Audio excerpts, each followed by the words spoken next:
is KC Sports Network, proudly presented by Emprise Bank. Hello, welcome into That Football Show here on KC Sports Network. I'm Tucker Franklin, joined as always by Matt Verderame. Matt, how you doing today? Doing all right. Went out with my buddy for his 30th birthday yesterday. Went out with a group of people. And I'm alive, despite that being a 12-hour party that spanned multiple cities. Small cities, granted, but cities, 2 states. It was, I guess you only turn 30 once, and pretty sure that everybody involved is going to probably tone it down for 31. But we made it, so we did it. We are in kind of different but similar states at the same time. I played in a couple of golf tournaments, one over the weekend, one on Monday for Braden's Hope for Childhood Cancer. Sponsor 21 Questions. They do a lot of great work there. Braden's Hope, give them a little search, read what they do there. I think only 4% of cancer research goes towards childhood cancer research, and they raise a lot more money to research childhood cancer. It's a very cool cause there. But I played like 36 holes of golf in like 48 hours after not playing golf for like 2 years. So I am physically sore. And I was going to play again today, and I had to call friend Jordan Foote and say, I think we're going to have to push this one.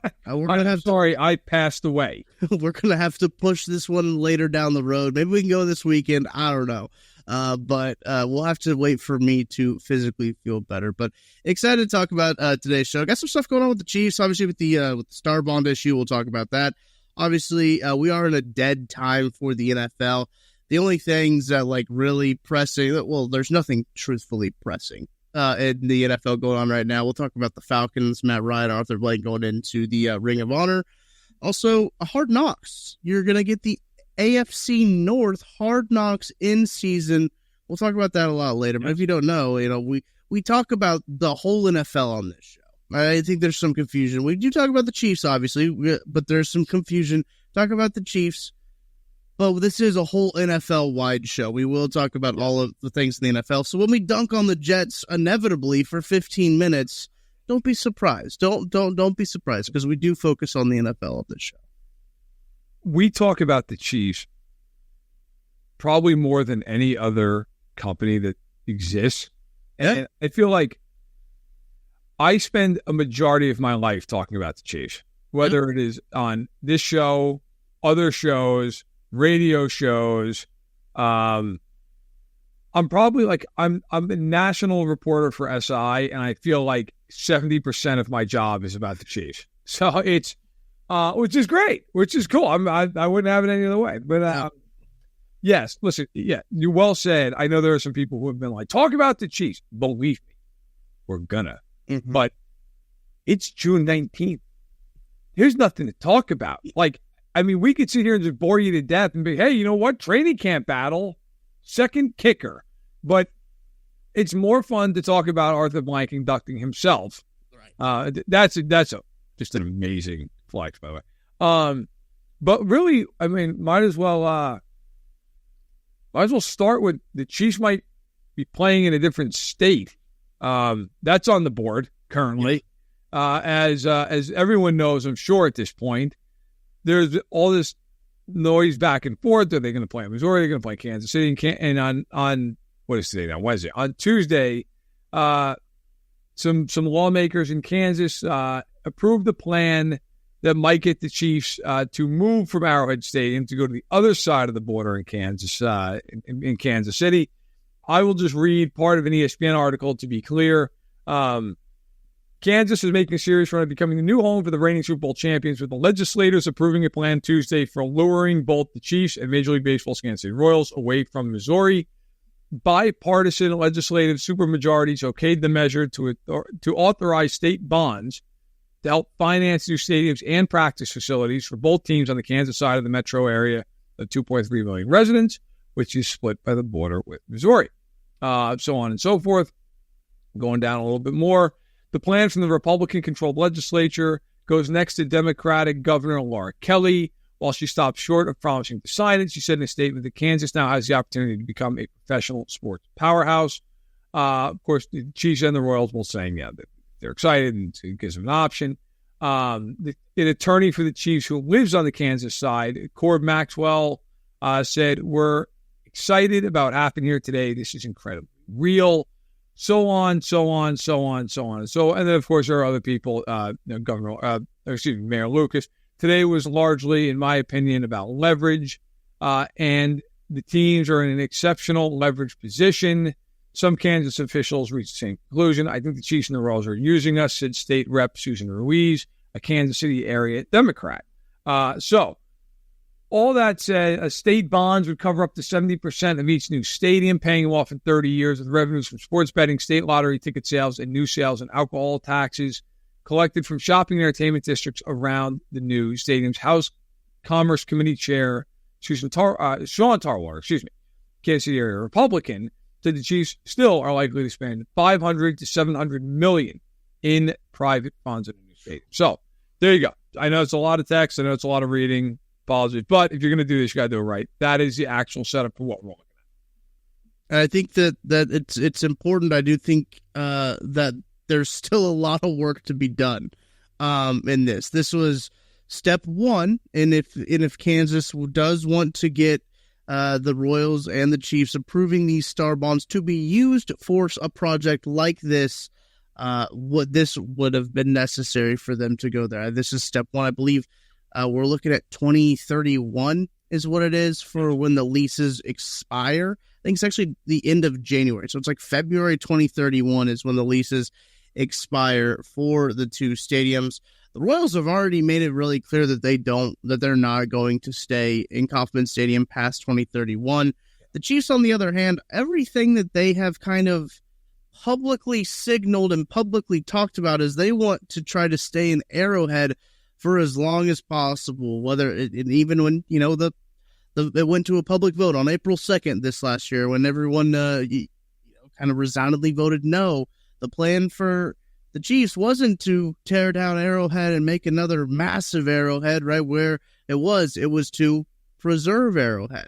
So a lot of this would seem, and I think from the pulse that I'm getting from just kind of around what I see on my Twitter timeline, right, is people who live in Missouri. I live in Missouri. I've lived in Missouri my whole life. I'm on the Missouri side of the border. They're not upset about them going to Kansas. I don't think there's a lot of Missouri residents who are upset about them going to Kansas. Look, I flow in and out of Kansas and Missouri on a day-to-day basis. I don't even think about it. Like, just because I live so close to the border, doesn't even cross my mind what's in Kansas and what's in Missouri. Only when I go fire up DraftKings Sportsbook that I realize what state I'm in. I think one of the big things about this is like tearing down Arrowhead and having to not have Arrowhead anymore is the big thing for a lot of fans in Missouri. And I think like people will say, oh, well, now Missouri fans care because they passed this bill. Yeah, sure. Like you could say that, but like they just don't want to see Arrowhead gone. And I think there's a lot of fans that are in that vein of they just don't want to see the. It's like what, the third oldest stadium in the NFL. It's still in fairly good shape. Yeah. Like you go there and you don't feel like it's the third oldest stadium in the NFL. No, truthfully. That's the thing. That's the thing is that, like, people don't want Arrowhead to go, and if they do move to Kansas, obviously they just can't pick up Arrowhead and move it over there. So as much as we'd like that to go, I think that's what most people are upset about. As someone who's been a fan of the team my whole life and never lived in Kansas City, I mean, I've been fortunate enough to be there many times, but I've never lived there, never lived near there. Like, whether they play in Missouri or Kansas, from my perspective, is whatever. It doesn't matter. What does matter is Arrowhead. Like, that would be the part that really would suck because that stadium is iconic. And now it always been so much to Chiefs fans because of, just the shared experience and everything else and the noise. Now it's a stadium that is iconic from NFL lore. I mean, it's a home of a dynasty. I mean, it's the Orange Bowl. It's Lambeau. It has that gravitas for that stadium to be gone, quite honestly, when it doesn't have to be. Right. Like, that is a nice stadium. Like, believe me, okay, I've been to many NFL stadiums. There are stadiums who were built well after that they are holes. They are dumb. Now, there are some stadiums that have been built in the last 10 years, 15 years that are absolutely ridiculous. They're marvels. Right. But Arrowhead Stadium is more toward the top of the list than is the bottom. I can tell you that for sure. I remember, when I was in college, I worked as a utility, as a runner, essentially, as like an intern for ESPN's Monday Night Football.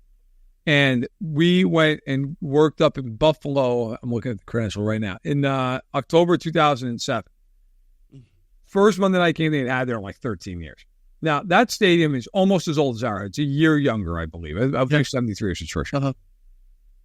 They were trying to figure out, because the stadium was so old, like, the new ones, like, you pull the TV trucks right into the stadium. You plug in and you're good. Like, if you go to Gillette Stadium, where I also went for ESPN, like, they would just back the trailers in there and just open up the big, bay door and boom, you're good.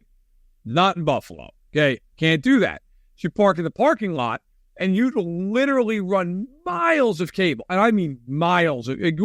We had people standing on top of the roof of the press box flying these cables down. It was nuts. And they were trying to figure out, like, they were literally running out of cable. They're like, how do we do this so we can get down there and not cause a huge problem? They started blowing holes in the fence. They were like, it doesn't matter. Look at this stadium. I'll never forget that. Get the wire cutters. I mean, it didn't matter. I guess everybody figured like they were going to build a new stadium soon. Well, it's 15 years later. They haven't. Those holes are probably still there. CBS and Fox are now probably using them.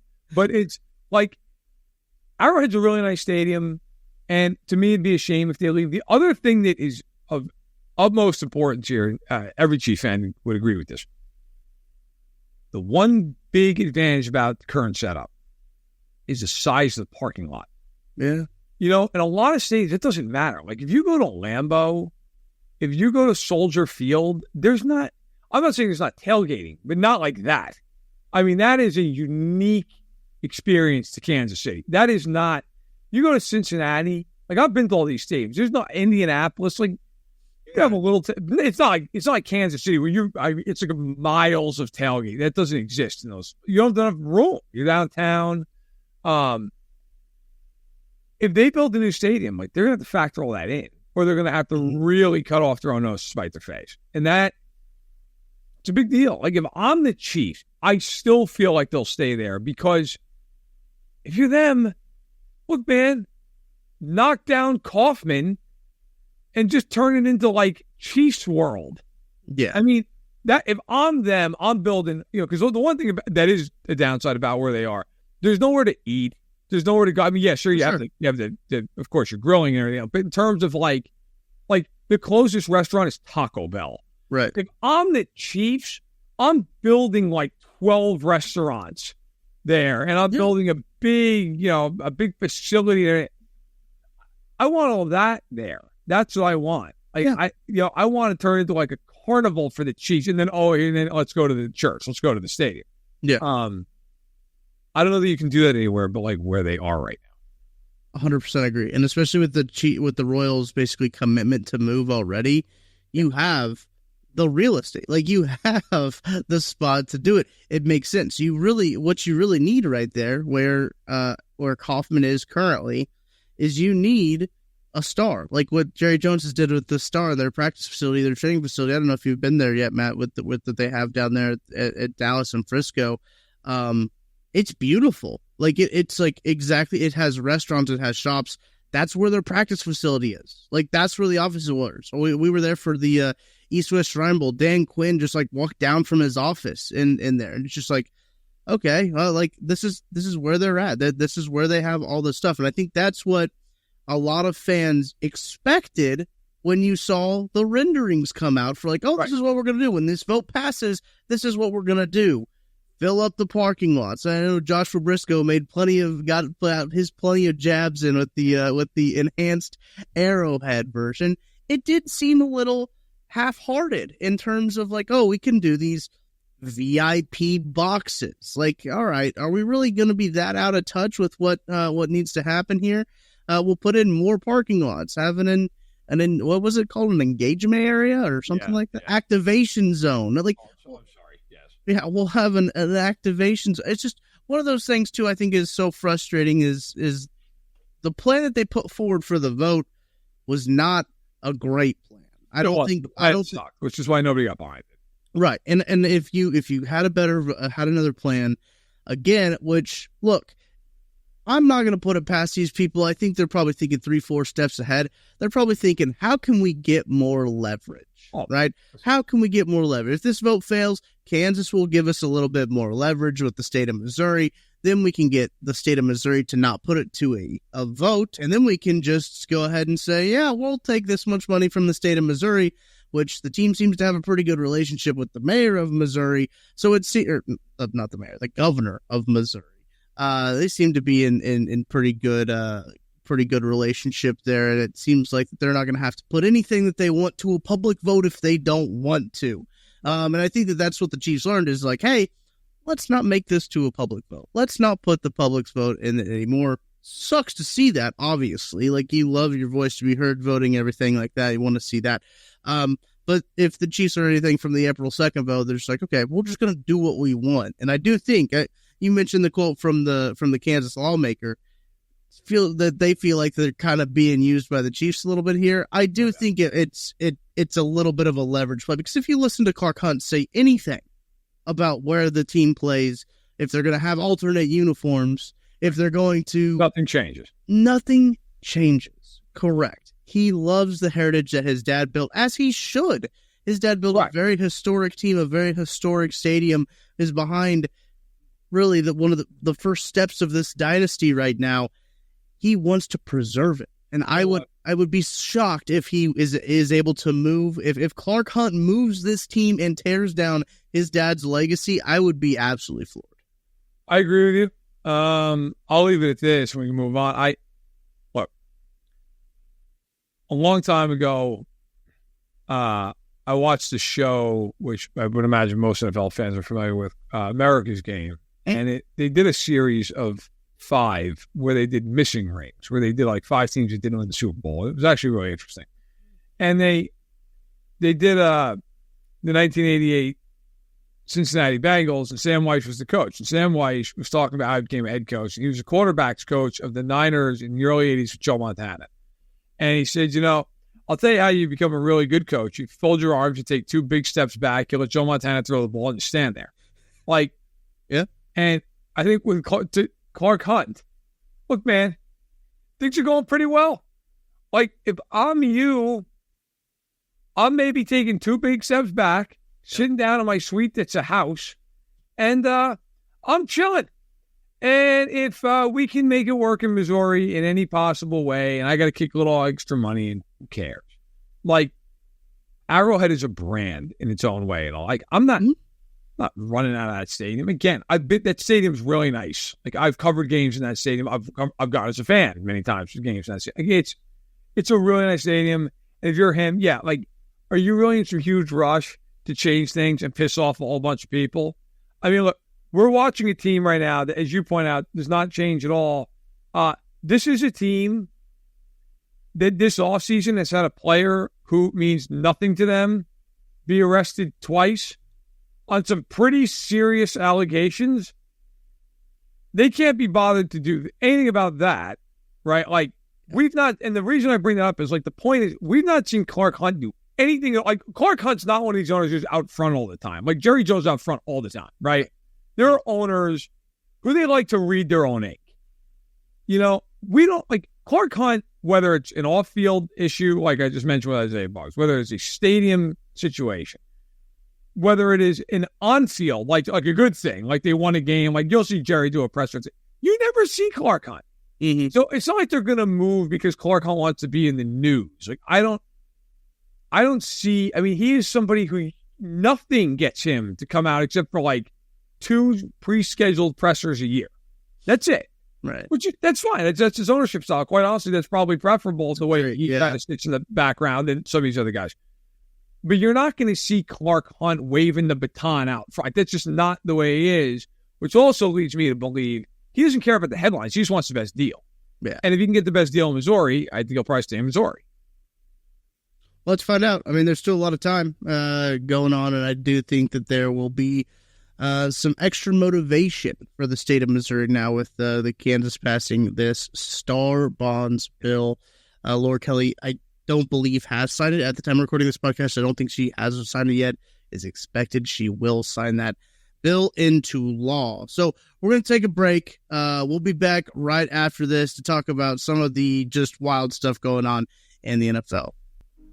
We appreciate you supporting KC Sports Network by listening to our podcast. You have helped us become the highest-ranked Chiefs podcast network in 2022 and 2023. And don't forget about our daily Substack newsletter, the best written analysis you can find on the Chiefs straight to your inbox every day. kcsn.substack.com. Look, Matt, I told you I was out at the golf course a couple of days this week, and I had the opportunity to swing my PXG Black Ops driver for the first time. Absolute game changer. Usually, I don't have very good confidence when I step up to the tee box and tee up the big dog. I'm like, this is either going to go, I'm going to slice the ever-living crap out of it, or it's going to go not where I want it to go at all. But everything changed when I went in and I swung the PXG Black Ops driver. Total game changer. I don't have to sacrifice distance for forgiveness either, which is really cool. Because sometimes, when you're trying to overcorrect and get that ball down the middle of the fairway, it doesn't go as far as you want. But with this, they locked me in. Alex over there is an absolute wizard at what she does. She is leading the game in terms of fittings over there at PXG. No matter how good the tools are, getting fitted can take your game to a whole new level. And look, they'll even give you a dozen golf balls for free just for doing it. And look, the world-class team of PXG experts, I mentioned Alex, Marcus over there, another phenomenal fitter that they have. Everyone over there is just super cool. Love to just go hang out with them, truthfully. The vibe in there is immaculate. They always got golf on the TV. They got the putting green. You can go try out the putters. They got all the apparel and everything that you want to look good on the course as well.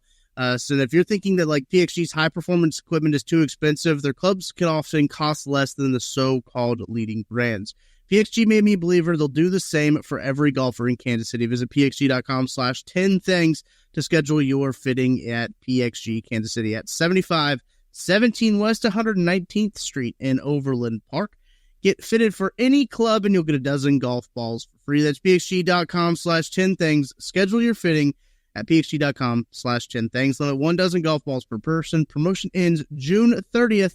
Other terms and conditions may apply. See the store for details. Look, I might head over there, actually, after we get done, because just to go hang out with Alex. I need to get my putter re-gripped. I need to get a new super short putter. Yeah, buddy, that's a tough one. I made some tough. I'll be honest. I was at Loch Lloyd. It was one of our tournaments. We're at Loch Lloyd. I made some tougher putts than I think Rory than some he missed. That was a disaster.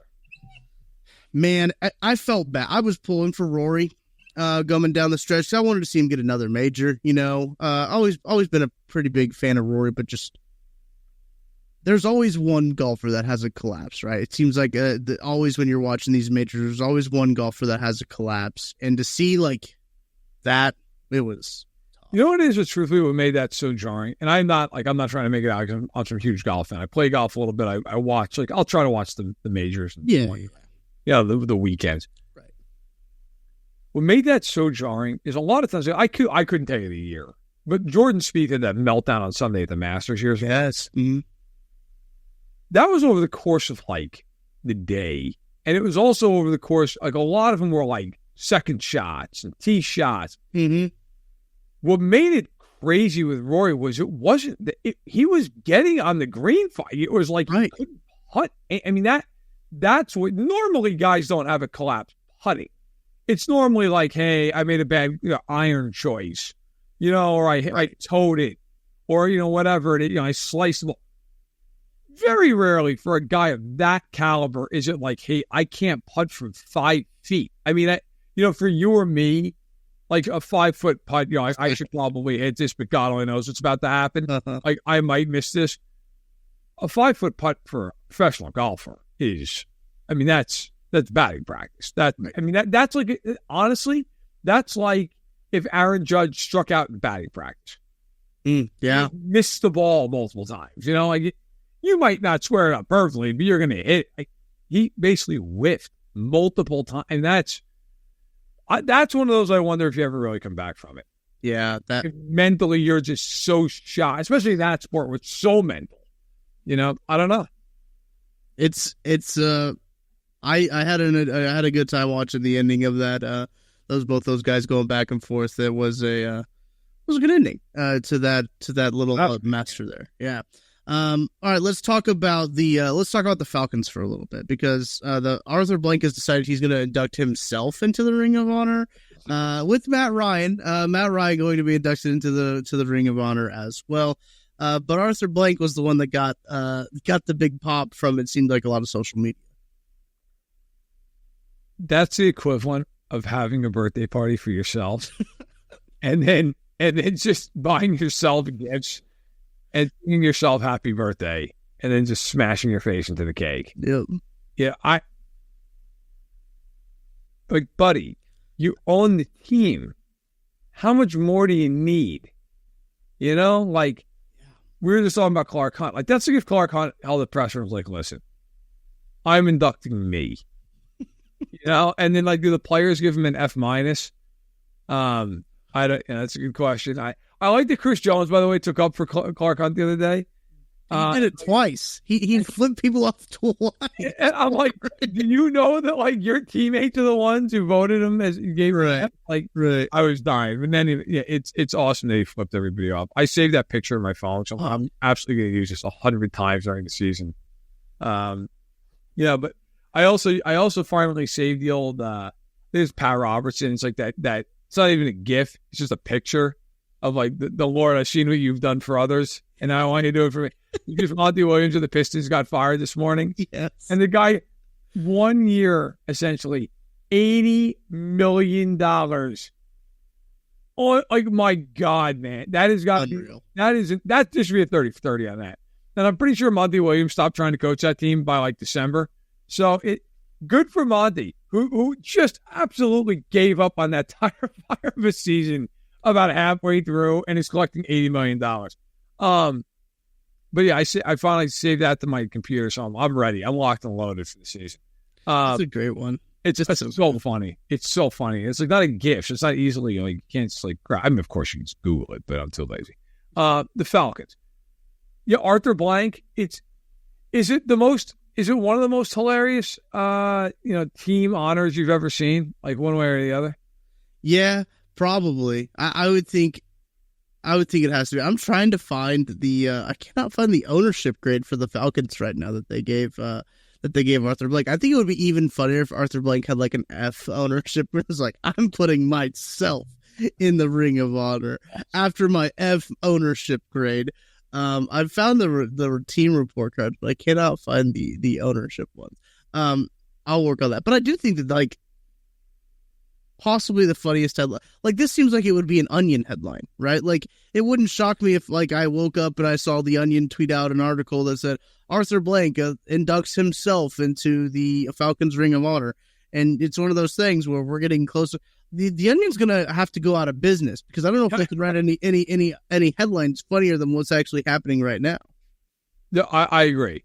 So I'm trying, like, in my head, I'm trying to think of the most, like, hilarious retired names, retired numbers. My favorite of all time is that the Miami Heat retired Michael Jordan's number. That'll never not be hilarious to me. That's pretty funny. Yeah, like, that's good. You're the fucking Heat. You weren't even there for his whole career. Like, what? I mean, that's one. That, and then one of my favorite banners ever is that the Colts put up a finalist, AFC finalist banner. Finalist, yeah. The damn conference. That's amazing. I know there have been teams that have put up, like, attendance records. Mm-hmm. Then there's, like, Wade Boggs' numbers retired by the Devil Rays, or the Rays, I guess now. There are some really funny ones. But that, like, to put yourself in the Ring of Honor is just, it's perfect. It's amazing, man. It is perfect. Like, do you try? Go ahead. Sorry, go ahead. I was just thinking about, like, team ownership, and I have found the grades, and because it just made me think about the Packers don't have an owner. Like, the Packers, right? Yeah, they're owned by the fans, essentially. Kind of crazy. What a novel person. He did get an A-. So, according to the players, they like Arthur Blank. That's too bad. That doesn't fit my joke very well. But yeah, I mean, I saw that headline and I was like, all right. I love it. I love to see it. If no one's going to honor you, honor yourself. That's right. Get it done. Here's one that's funny in the NFL. The Bengals have one player they've retired his number. What they guess who it is? It's not Boomer, is it? Wouldn't be Boomer. No, it's Bob Johnson. No shot I would ever got that. Nobody would have, including Bob Johnson. So they retired the number, as far as I can tell, because he was the first draft pick ever by the team. He made one, and I do mean All-Star game, AFL All-Star game. I don't. That's it. Like, embarrassing franchise. Not like Anthony Munoz is like the greatest left tackle of all time. Like, nah, hell with him. Like, he only played his entire career here. We're good. So they've got him. You've got Frank Tripucka is retired by the Broncos. And you might be asking yourself, who the hell is Frank Tripucka? Well, I tell you. Mm-hmm. He played 4 seasons in Denver. One-time AFL All-Star. He's in the Ring of Fame, and his number is retired. And for his career, which spanned many, many teams and years, including before the AFL even existed, Frank Tripucka threw 69 touchdowns and 124 interceptions. And the Broncos were like, that's it. Put him up there. That's right. He made it. He made it, boys and girls. He's one of 3 Broncos with the number retired.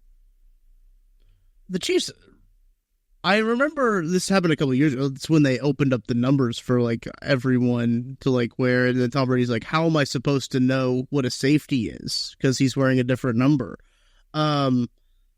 The Chiefs have a lot of retired numbers, and that kind of puts them in a pickle sometimes when it comes to like having a roster of players that can have eligible numbers. So they introduced a rule like, hey, can we like kind of open up these guidelines a little bit? I remember that, but like it's either what it feels like there's either one or the other. Like a team will they'll either retire a bunch of numbers or they either won't retire any numbers. Like there's no in between. The Chiefs have retired 10 numbers. For those wondering, the Giants, by the way, have retired about 37. Right. The Chiefs have retired Jan Stenerud, Len Dawson, Emmett Thomas, Abner Haynes, Stone Johnson, Mac Lee Hill, who of course tragically passed away, which is the same reason Stone Johnson's number is retired. He also tragically passed away. Derek Thomas, of course, Willie Linear, Bobby Bell, Buck Buchanan. So those are the 10. Like, it's hard to argue with any of the 10. And maybe some don't know who Abner Haynes was. Abner Haynes was a great player for them at the beginning of their franchise.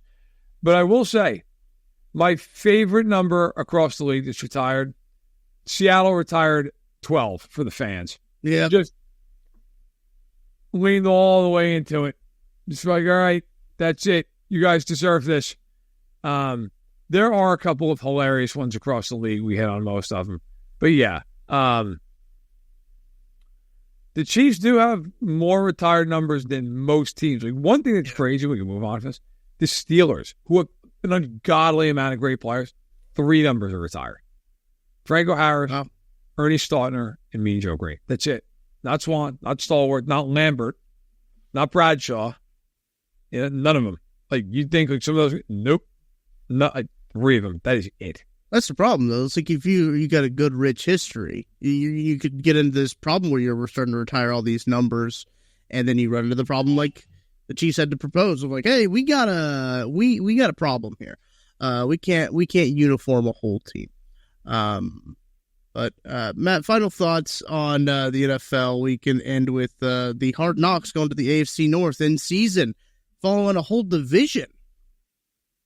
I feel like that's a lot. It's got to be a lot of work. I feel for the production people on that end. Like, and you got to turn an episode, you got to film all of it.